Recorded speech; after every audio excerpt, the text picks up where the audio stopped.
Greetings, YouTube. Today we're talking about Nightcrawler. This is now in his own series, issue number one, by Aguirre, Sakasa, Robertson, and Faucher, or Faucher. I'm not really sure how you say that. Faucher, Faucher. So, but this came out in 2004. It was originally $3, and this is the direct edition. I have no idea what that means. I picked this up for $1 at a thrift shop because I don't remember ever having read a solo book of Nightcrawler, and he has the iconic costume on the front, and the cover is frankly, in my opinion, better than the interior art. Give you an idea what the interior art looks like. It's just standard comic art. That inspired my book. Now, I'm going to spoil this in case anybody haven't read it, but it's 12 years old. I'm not too worried. In it, we have a locked ward for a child psychology. So you got like 40 kids in this ward all by themselves with no direct supervision. There's no one in the room supervising them.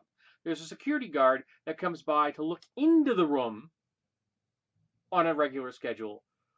But there is no way in heck they're ever going to leave 40 children who have mental illness problems alone in a ward. That's dumb. And then we have he takes a break, an unscheduled break, the first time he's ever done that in 12 years.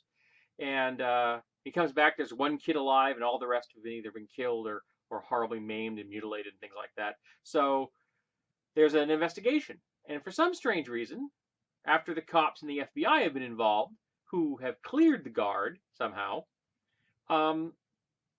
they decide to call in Nightcrawler. Now, I admit I have been out of comics for a very long time. But from my knowledge of Nightcrawler, he has a really solid foundation in theology. He was going to school to become a priest, and he also has some medical training. So if you have a medical issue, a physiological issue, or a theological issue, Kurt may be the guy to call. But to investigate a crime alone for some strange reason, why they're even calling the X-Men in, I'm not quite don't quite ponder. The vague tangent is that, well, maybe we're dealing with a teleporter. Now, in a world where there is magic and mutations and things like super beings and things like that, teleportation is a distinct possibility.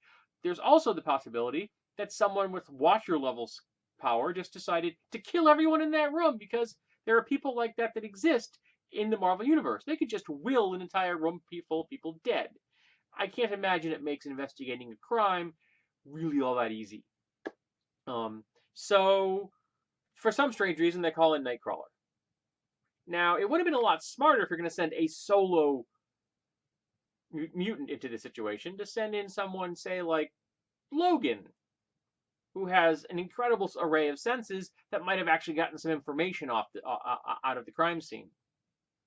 Or, someone who is a psychic, or a mind reader, or has the ability to touch objects and read their past, which I can't remember what that's called at the moment. Anything other than Nightcrawler. Why would you pick Nightcrawler for this job? Now, I understand they're kind of going for this, film noir crime Philip Marlowe thing. I think that's the vibe they're kind of go for. This investigating the unknown, maybe Nightcrawler. Nightcrawler? No, it wasn't Night. It was Gavin McGow.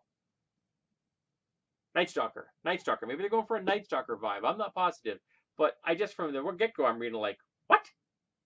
Why would they send him in there? And then he goes in there and he discovers that there's some kind of evil plot involving the guy who's in charge of the hospital. And he paid off the guard. And when the guard finally turns on him after Nightcrawler talks to him, but he didn't turn when he talked to the police or the FBI, who can probably bring a lot more pressure on him than anyone else can. And Kurt didn't threaten the guy at any level. He just questioned him. And he doesn't have any ability to tell if someone's telling the truth. That's not in his panoply of skills and powers. When the guard finally decides to turn on and confess, the director bursts him into flame, which is where the last scene of the comic ends. I am never going to continue this story. It's stupid. I am not going to recommend this story. It's baffling. There are a lot of ways you could have a solo Nightcrawler book, in my opinion. This is not one of them. It just seems like they had this desire to do a certain type of story, and someone said, "Oh, we got this famous character. Somebody wants to do a solo book," and they're like, "Oh, let me do it." And then so they shoehorned someone completely inappropriate to the storyline into that storyline because it gave them a chance to write the storyline they wanted to write, even if it didn't fit the character in any way, shape, or form. So I don't know if anybody out there has ever finished reading this solo book or not. So if they want to chime in, feel free. I didn't like it, and I happen to be I'm fond of Nightcrawler. I think he's an interesting, complex character. I remember they went up against Dracula at one point, when the X-Men did, and Wolverine did the whole cross with his claws, and Dracula laughed at him because Wolverine has no faith in that. And then Kurt holds up a crucifix, and Kurt does. And Kurt stopped one of the most powerful beings in the Marvel Universe, supernatural beings, dead in his tracks with his faith. That was a cool story.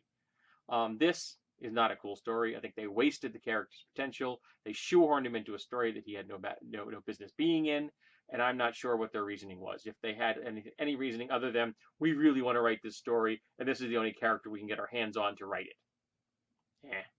So, it's a bad comic. I hope none of you wasted your time on it.